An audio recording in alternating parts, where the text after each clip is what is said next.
12. maijā ir pilnmēnesis, un tas ir Skorpiona zīmē, kas dos mums emocionalitāti un sāsinātu uztveri. Iekšējas dusmas, eksplozīvas reakcijas. Cilvēki jums apkārt var uzvesties mazliet neadekvāti vai kaut kā nestabili. Var rasties konflikti gan ārējie, gan arī iekšējie. Kad ir sajūta, ka varbūt nekas dzīvē neapmierina, gribas visu pārtraukt, sagraut, sākt no jauna. Tuvākās 2 nedēļas mums dod iespēju paskatīties uz visu ar lielāku dziļumu. Ir labi veikt pašanalīzi, ieskatīties sevī. Kas ir tas, ko tālāk negribi nest, no kā esi gatavs atbrīvoties? Tās varētu būt kaut kādas destruktīvas attiecības vai nemīlams darbs, sliktie ieradumi, atkarības, kaitinoši kaimiņi. Ieklausies sevī, ko tev mēģina parādīt lietas un procesi, kas tevi šobrīd tracina.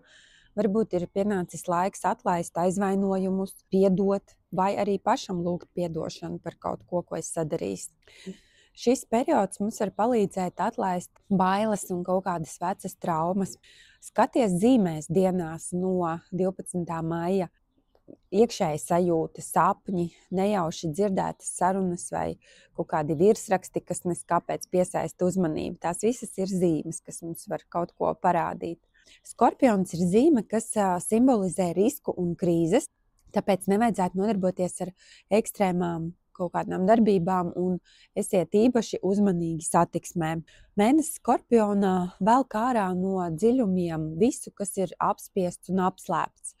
Līdz ar to var būt paaugstināta iespējamība apspiestas agresijas laikmēm, kaut kādām vardarbībām, fobijām.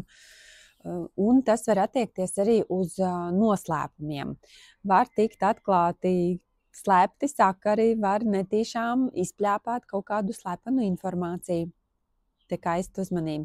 Kas visvairāk izjutīs šo pilnmēnesi?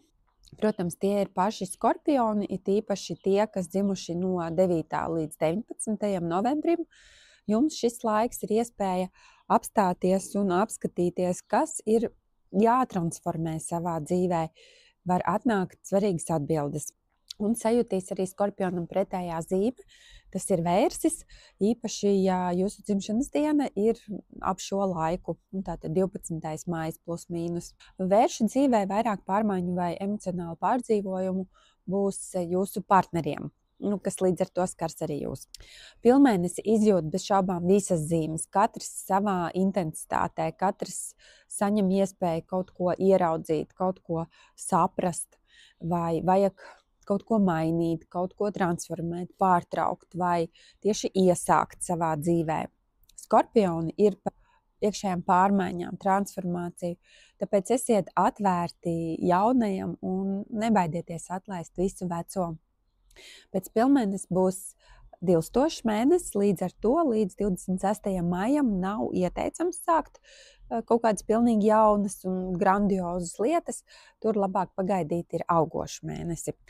Tagad turpmākās pāris nedēļas ir labi koncentrēties uz visa iesāktā turpināšanu, pabeigšanu, kaut kā izmešanu no savas dzīves.